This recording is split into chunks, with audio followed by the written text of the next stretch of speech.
What's up, everybody? Doc Dark 1985. There's levels to this. All right, guys, I got a quick video for you guys.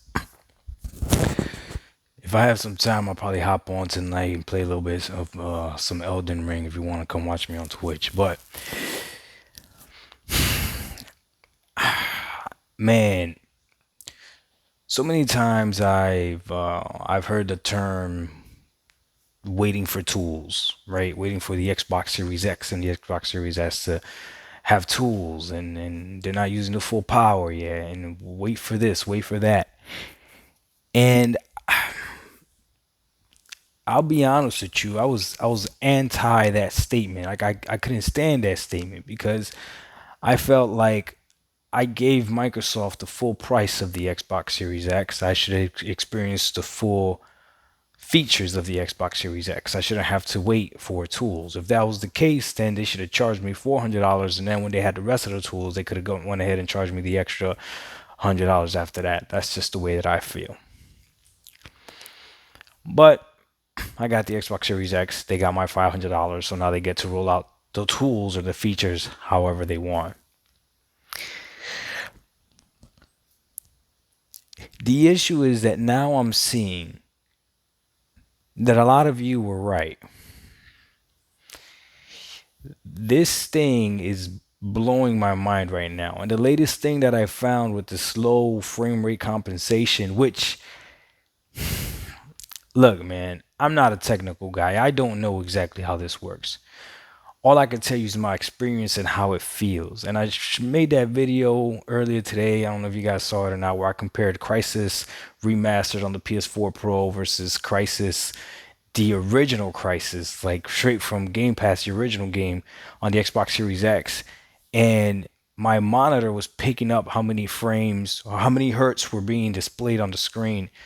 And when I was playing Crisis Remastered, it was 60 on the PS4 Pro. But when I was playing on the Xbox Series X, it was above that.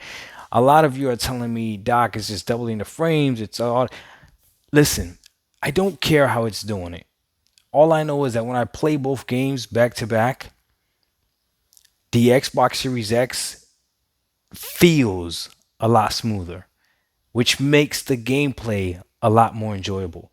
And even though the remastered version on the PS4 Pro looks better, the fact that it feels better on the Xbox Series X makes it a better experience. And that to me just blows my mind because I would have never known about this feature if I didn't go out and buy a gaming monitor.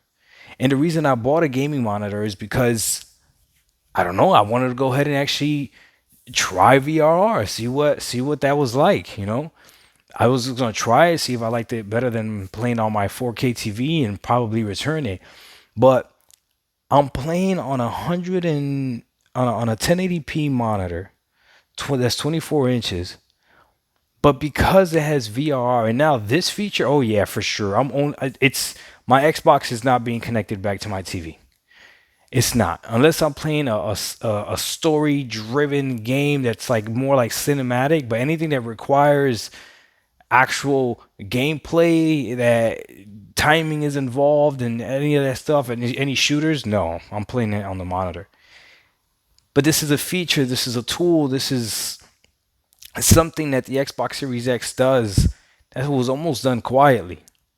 Because now any game that I run, it's gonna run it better, or at least it's gonna give the perception that it's running it better. And honestly, as a gamer, that's all I care about. That's all I care about. If it feels better when I'm playing the game, why do I care if it's actually running at those frames? As long as it feels better. And I can only tell you my experience. Now the camera is going to be locked at 60 anyway, so you're not. I don't know if you're going to be able to tell how the difference between the smoothness. But in person, I promise you, you can tell. And if you don't believe me, just go out, buy a freaking monitor that does 100. This monitor does 144 hertz, but obviously the Xbox only does 120. Buy a monitor that can do 120. Buy a monitor that has VRR. Try it out. Keep your receipt and return it if you don't like it. But man, what other features are we not tapping into? What other features are we not tapping into? I recently just bought the Xbox headset, the wireless one, and I'm testing it out, see if I make a review on it. But one of the things that I did do was I went ahead and I got Dolby Atmos with it. And oh my God. Again, another feature that's just like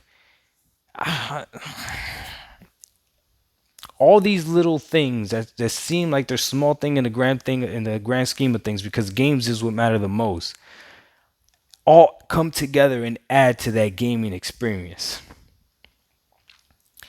We'll see what else Microsoft has up its sleeve. We'll see what else other feature is yet to be untapped from the Xbox Series X or whatever else we can uncover, right? And even things like quick resume, where unless you've actually tried it, you don't think it's anything big, but it actually does become something in your gaming arsenal that you miss when you're not using it.